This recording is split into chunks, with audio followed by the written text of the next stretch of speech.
Ассалаумалейкум. Осы видеода Алла қаласа қазір біз сриф туралы айтатын боламыз. Жалпы сриф деген не нәрсе? Сриф ол мына нәрсе. Сен бірнеше уақыт бойы держался, яғни өз-өзіңді ұстап, порнодан тыйып, мастурбациядан тыйып келе жатсың, иә? Және күндердің бір күнінде сен аяқ астынан жаңағындай осы уақыт бойы жасаған жетістігіңді унитазға жібересің. Түсінікті ғой. Енді ол нәрсе не үшін болады? Бұл жерде бір қателік. Адам шыдаған кезде ол по-любому, ол бәрібірде ол да сриф болады. Демек, мынандай нәрсе болмау керек. Бір өз-өзіңді тежеп, жаңағындай күштеп, бір қалай айтсақ екен, сондай бір жағдай болмау керек та.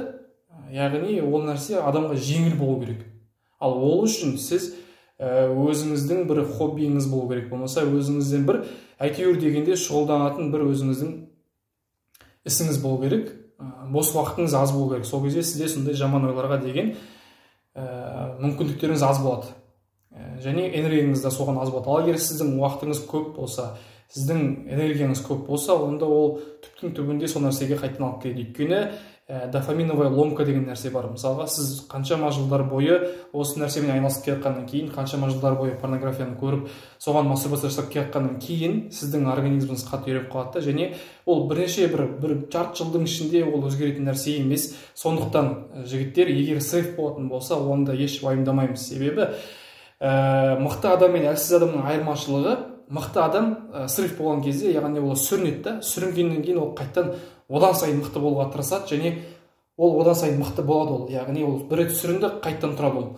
Ал әлсіз адамның көрінісі, әлсіз адамның признагі ол дегеніміз бір рет сүрінгеннен кейін қайттан запой етіп қалады. Ой, мен это не мое, бұл менікі емес, короче, бұл жаңағындай мен қолымнан келмейді деген сияқты беріліп қояды. Ал мықты адам ол берілмейді, ол қайта тұрады.